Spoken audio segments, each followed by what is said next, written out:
Prep Point time. Welcome, everybody. I am Lillian Garcia. So excited. Diego Colleen is here with me, the PFL Insider. Diego, what's up? Hey, Lil, I'm doing great. Week after week, we're bringing these fighters in here and people are getting to know them more and more, especially us. It's always so awesome to hear their stories. Yeah, I absolutely love talking to all these fighters. They all have incredible stories, and everyone's got a unique background coming into the PFL. Today's fighter is somebody with a lot of personality. Diego, tell us more about Bubba. Bubba's coming into the PFL's featherweight division. He's got a 14-4 record, and he might be the best wrestler to ever enter into the PFL.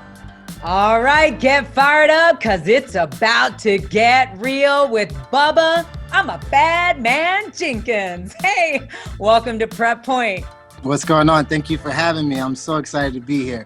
Me too. Bubba, you just seem like such a character. And when I say that, I just mean you're just so full of personality, which I absolutely love. And I want to get to know you more. But first, I got to know why I'm a bad man. I was a big Muhammad Ali fan. I even built like a lot of my footwork in wrestling off of, watching videos of Muhammad Ali, to have that confidence, to be a young black man in America, to have that kind of like coat of confidence on me at all times. I kind of garnered that from, memorializing Muhammad Ali. And when he died without me getting to meet him, it really crushed me in a sense. So I memorialized my name and changed my name at that time to memorial in memory of Muhammad Ali. So that's where the IMA came from, the IMMA. It's a play on to I am MMA. It's also a play on to in memory of Muhammad Ali, and then it goes into I'm a bad man. So sometimes I take the IMA out and it's just Bubba Bad Man Jenkins. But after getting going and after you hear some of the Ali tapes, he goes, I'm a bad man, I'm a bad man. So it really is in just honor of one of the guys that I feel like helped me mentally get to a place of confidence where that kind of confidence has carried me in some of my fights, some of my matches, some of my everyday life. I love that. It's amazing how much Muhammad Ali has impacted people's life. Do Absolutely. you hope that can be your legacy as well, where you can impact people's lives? Oh, truly.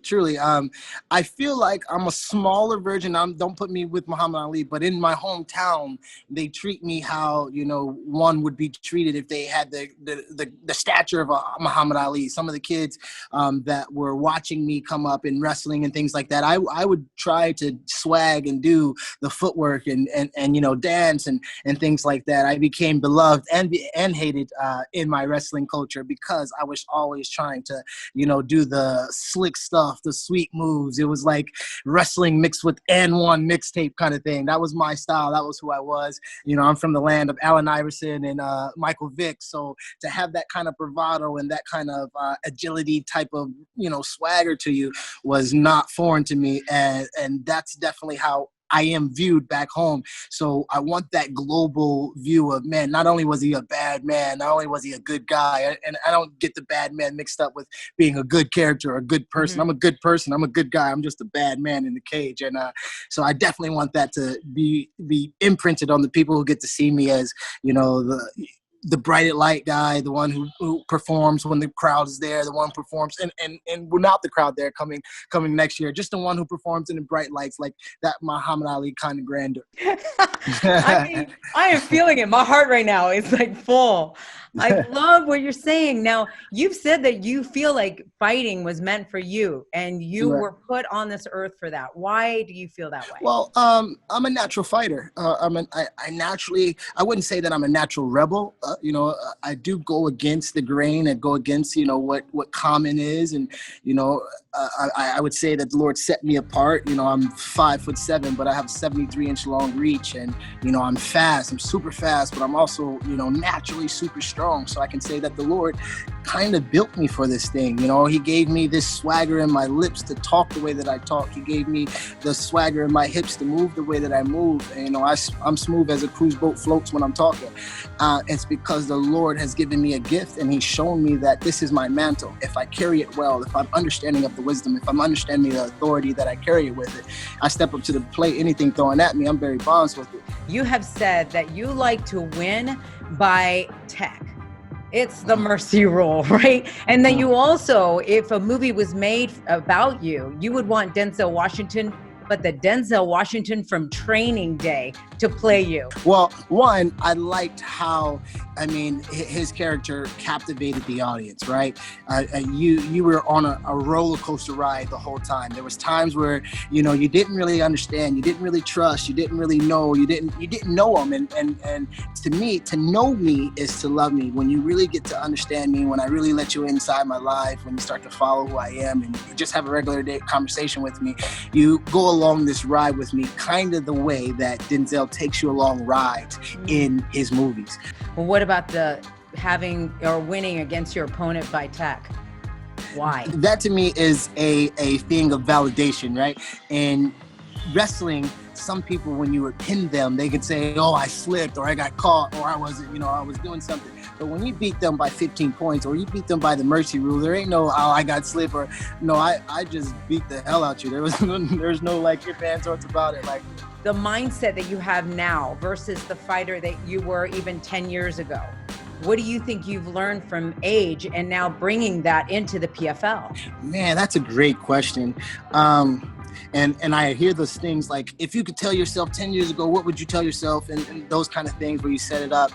And I would say that analyzing the things around me, you know, really understanding what I went through, who I was, and putting that all together to finding myself, right? In the beginning, I was fighting orthodox, and then I was fighting southpaw, and then I was trying to be a wrestler who could submit people, but then I was trying to be a boxer who could kickbox. And then I was just trying to be so many different things because so many people were tickling my ears with just so much about who I could be that I really, over the years, wasn't finding myself. And as I signed the contract to PFL, as I've come from Bahrain, from another organization where I went from challenger to contender to champion, I've gained the understanding of who I am. I've gained the understanding of what makes Bubba tick, what makes me go, what makes me not go, what makes me in camp, find the right things, what weakens my thought process. I found me. And when I was sparring, I was trying not to tech fall people. I was trying not to, embarrass people because, people be whispering on the side, oh, he's trying to be flashy, or he's trying to do this, or he's trying to do that. And I realized that's just who I am. And over about 5 or 6 years of not trying to be flashy and trying to hold myself back so I wouldn't, rub the people around me wrong or rub the people who watch me wrong, I stopped trying to be that. I stopped trying to, cater to the people around me, and I became my own fighter. I did mix the martial of the arts, but also I got the right bag in my head, and I got that together, and I put that on a script, and now I know the formula to success for myself. I fight southpaw sometimes, I fight orthodox. I will kick you in the face, but I definitely am going to look for a suplex. I will do the boxing thing, but I can definitely choke you out. There are things that I definitely know that I built and I took apart, and after analyzing it, I am now the bad man ready to beat whoever's in front of me, really. I was about to call some names, but whoever's in front of me, I'm definitely... That's okay. Hey, is Lance Palmer a name you want to call out first? Look, me and Palmer have looked each other in the eye at weigh-ins before, and one time I walked away very sad. So what is it about Lance that you feel has made you successful over him? I mean, you could be the person that defeats the undefeated Lance Palmer here in the PFL. He knows everything that he does well, I'm better at. I know this man, and what I know is that he's not as confident as I am about what will happen between us. And I'll just leave it at that. Watching him win 2 years in a row, now $2 million, was that the thing that made you go, wait, I have beat him before. I think that I can do this definitely. I need to join the PFL.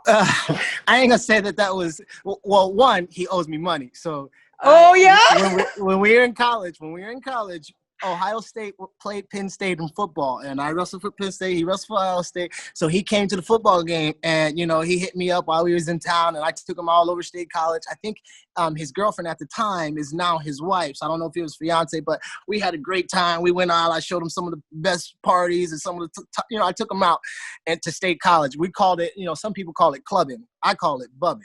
You coming out to state college with me, you going bubbing. And we went bubbing that night. We went bubbing all over the place. But at the end of the night, you know, I went back to my place, and I was selling dogs. I had pit bulls. I had a litter of pit bulls when I was in college. So I would take all my little pit bulls to like one of the grassy areas, and I would be selling dogs like IHOP sell pancakes. Little girls would come up, oh my God, the dog's so cute. And then I would just be selling out dogs. And that's how I made a little bit of a living while I was in college, right?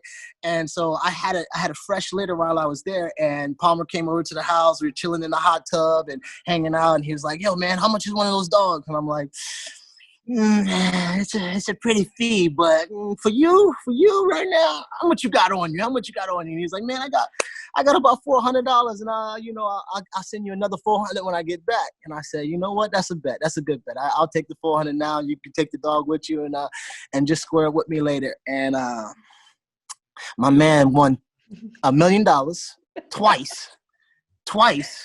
And I ain't seen my $400, but it's okay because I put some interest on it. I put some tax on it. By the time that was back in 2008, 2009.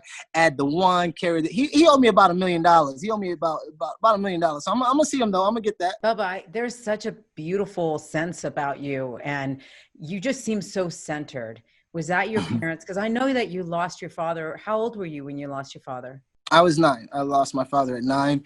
I was going to be a statistic for sure. If PFL was around, I would have signed up then. I got in 13 straight fights every day. And the reason why I know it was 13 fights, for 2 weeks, I beat up a different kid. And that is not, you can ask my family. For 2 weeks, except for the last day. So 13 days, I beat up a different kid. And on the last day, my uncle came and was like, oh, you want to fight? You want to fight? You want to fight everybody around the neighborhood? And they stuck me into wrestling. And I never looked back. I became a natural fighter from then. There's a lot of people that believe in God, Jesus, all of that. And then they lose a loved one, and then they don't believe anymore. How is it that for you, you were able to lose your dad at 9, but yet you still walk the path that you walk? How did you make sense of it? That is a great question, man. You've done this before. This ain't your first rodeo, right? I guess, like you said, the people around you.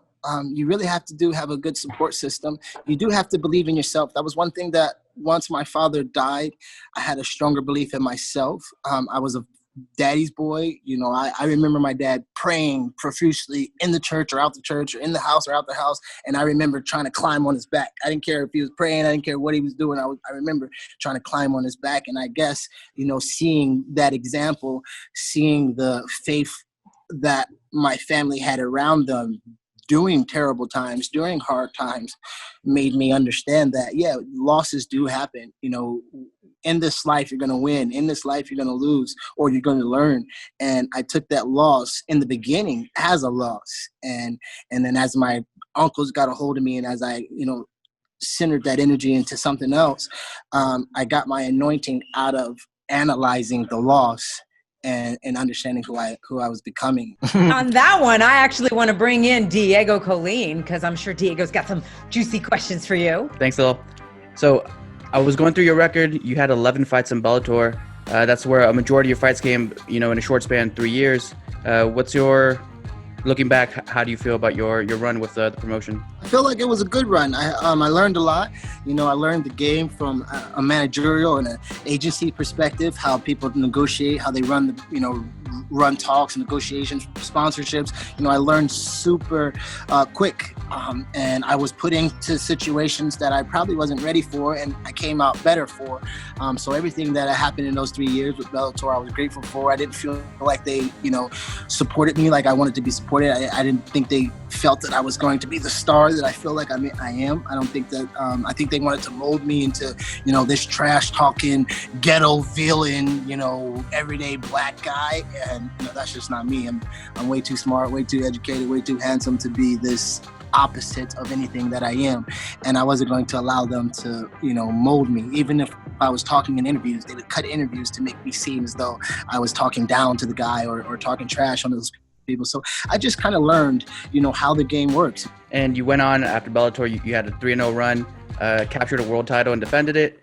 What's that feel like? That's an experience that I'll never have inside a ring, getting, a title bet around me. So I'd love to hear about your experience, how that feels, because to me, man, that's just, it's magic. Well, emotionally, it feels like someone coming up to you with a duffel bag, and it's a big duffel bag, and it's just hundreds on hundreds on hundreds. Like that feeling of like walking away with the bag is the feeling that you get of like putting the belt on your shoulder and then like walking back to the locker room. That same feeling you get of like, what am I gonna do next? Like I got all this money, you got the weight on your belt, and you're like, oh, I'm gonna buy a yacht, I'm gonna buy this. That kind of thinking with cash is the kind of thinking that you got with the belt. Like, what am I gonna do now? I'm gonna beat this guy up, I gotta train it. You just come into a whole new mindset. So if I can put it in parallel, it would definitely feel like someone gave me millions of dollars in a duffel bag. But as far as like the game goes and like Bellator goes, and I was at Penn State and I left to go to Arizona State because the new coach didn't really believe in me, and that's kind of my life kind of works in cycles that way. I was at Bellator, and then I left to go to another organization that believed more in me, and Bellator didn't really believe in me, and I won the championship when I left to go to Arizona State, and I won the championship when I left to go to Braid. One thing that I was doing the research, I didn't see any like Olympic background on your record. Where's the gap? What happened there where the Olympics didn't come into the picture? I was done with wrestling. When I won the NCAA title, I was truly done with wrestling. Like I said, I was booed for my celebrations. I was booed. Wrestling is a blue collar. You don't celebrate. You shake his hand and you walk off the mat kind of guy. And that just wasn't me. I was practice. What you mean practice? I'm showing up. I'm whooping everybody's ass. I ain't about to go to no practice. I ain't about to not celebrate. I just worked hard. I just beat all these guys, and I was one of those guys that celebrated and danced. And after a while, people booed me like crazy. And I started saying, man, I wake up to the boo birds. It don't matter. The boo birds are my alarm. So you guys go with the booing and going all crazy. That's in my lane. So you touched on winning the national championship. Who was the loudest family member you had, cheering for you that day when you were cradled David Taylor? Oh, Mama Dukes, Dukes, Teresa Otero. You'll hear her. You can probably hear her on camera at my fights, even though she ain't there. She is the biggest support for me. It's very common how the black man and his mother are viewed in America, but it's different for me and my mom. It's obviously my father passed away, so it's not like a criminal system, not like most statistics in a sense. But my mom would teach me different names and different signals and different things during my training. So when I would get anxiety, when I would get tired, she would Jesse, Bubba, the Nick. These are my nicknames. She would say different things while she was in the crowd, to help me calm myself, to help me get this, the anxiety right, or, to help me while I was doing an interview, if I'm saying, or I don't look smart enough on the interview, or I'm not looking eye to eye, she'll say a name, and I know that she's not calling me. I know that she's like, boy, straighten up. Like you in public now, everybody watching, and we on the line now, let's get it together. And and that was the type of mom that I had. So family is big on that support system. She will be heard. I can't wait to hear Mama Jenkins at Cage Side. Absolutely. She will be there. New York, Vegas, it doesn't matter. She will be there. Yeah. And do you have your dance ready for if you win? I've come away from dancing after wrestling. I've come away from dancing because mixed martial arts is a little bit different. The dancing was also an immature thing to validate myself, because I had so many, what I call at that time, haters, that I was almost like dancing, like, be like, look what I done again. But I've come to a different place in fighting where I don't have haters. I just have the competition of myself. But I think I'm going to say more after the fights. I'll capture people more with the things that I say than the way that my body moves. I'll have let my body speak to them before I grab the mic. And then after I grab the mic, my dancing will be with my tongue. Well, right now, I want you to dance because it is time for the hot seat, buddy. Oh, wow. Hot seat time. Let's get it. You ready? Got a little shimmy with you. All right, here we go. He's doing this. They're doing something like that now. Hey. I'm trying to follow you. All right. If you could be anywhere in the world right now, where would you be and why? Ghana. Ghana. I'm building a House of Valor. It's an academy for impoverished young youth, African Americans. I'm building a dream in Ghana called the House of Valor, and I'm excited about it. So if I can be anywhere, it'd be there literally digging up dirt to put the platform down. Beautiful. That is awesome. Okay, what are your pet peeves? Pet peeves are blaspheming God. You know, like, you don't have to believe in my Jesus or anything like that, but you know, just keep your beliefs about my Lord and Savior to yourself, because that is my King, and I feel I have to stand up, and you know, it's a real thing to me. That's a pet peeve for me. Chewing with your mouth open. That's a pet peeve for me. drinking water in the sauna while I'm cutting weight. That's a pet peeve for me. Yeah. Never thought of that, but yeah. Not drinking water or drinking colorful drinks at any time that I'm cutting weight. If I'm in camp and you drink a bright orange, bright red, that's a pet peeve for me. Bright blue, anything that looks delicious from afar, if you drink it in front of me, I'm mad at you. I'm not happy with that. So yeah, those are my pet peeves. When was the last time you felt really proud of yourself? I recently was inducted into the African American Wrestling Hall of Fame. And that was a moment. They notified me. They made me a part of the board members. That means I get to vote and, you know, make things happen for the community. But to be validated as a Hall of Famer from my community, as an African American in the Wrestling Hall of Fame, it was something to let me know that they say that you don't die until the last person says your name. But every time you visit the Hall of Fame, if they say my name, I'll live on forever. And the fact that my children can go to every school that I've ever attended and see my name on the wall, and now a building that I've never stepped foot in, and have my picture there, for them to be able to go and show their children and their children, that to me was a moment of like, you know what, Bubba J? You all right. You all right, kid. You all right. What is your go-to pickup line? What sport do you play? That's how I got my wife. I love it. What did your wife say when you asked her that? She said I wrestled in middle school. Oh, match made in heaven. My boy, I had the best wingman of all time. I go, you know, my name is Jesse, blah, blah, blah. And she starts talking, and he goes, you know who you're talking to? This dude, because we had an argument. Me and my wife had an argument between Mayweather and a wrestler. And I said, listen, you know when Mayweather boxes and then they do that clinch thing? Yeah, he's going to box. I'm going to cover myself up. And when we do that clinch thing, I'm going to slam him on his head, and he'll never get up again. And she was so Mayweather fan at the time. She's like, oh, no, Mayweather this. And my wingman had overheard, and he was like, Mayweather beating Bubba Jenkins? You know who you're talking to? And then she goes, Bubba Jenkins? Who's Bubba Jenkins? You said your name was Jesse. Oh, you a liar now? Oh, you can beat Mayweather and you're lying to me about your name? And he's like, oh, you don't know his name? Google him. And as soon as he said Google, and he had some drinks, so he was very authoritative about Googling me. He was like, Google him, he's the man. Well, dude, you've been incredible in this interview. I just love getting to know you. I could keep talking to you for so much longer. What is one of the things you're really, really looking for the most of being here in the PFL? I'm looking to, just being a part of an organization that really, really is going out their way to make sure the fighters are safe, make sure everything around is on the up and up. You know, I've been, like you guys have known, I've been in a lot of organizations, and I have yet to fight for PFL, but I can just feel the welcomingness of their fighters. You know, you hear and talk to different fighters about their relationships, and they all just seem so happy to be in such an organization. And so I'm excited to not only feel that organization, but to reciprocate it with my wins in the cage, with my garnering, you know, audiences. I'm looking forward to turn the PFL's, you know, viewership to astronomical numbers. I really come to break the contract. I come to break the screen. I come to break, you know, like Connor said, I don't come to take part. I come to take over. And I really, you know, am in that mindset. I don't want to just be, you know, another guy that you guys signed. I come to show out and say something about it when I do. Well, I can't wait to be in the cage introducing you. And as we wrap this up, I want you to imagine your fight banner when we're in there. What would your fight banner behind you say or represent, show? Jesus is King. Simple. Buchacha, say what's up to the camera.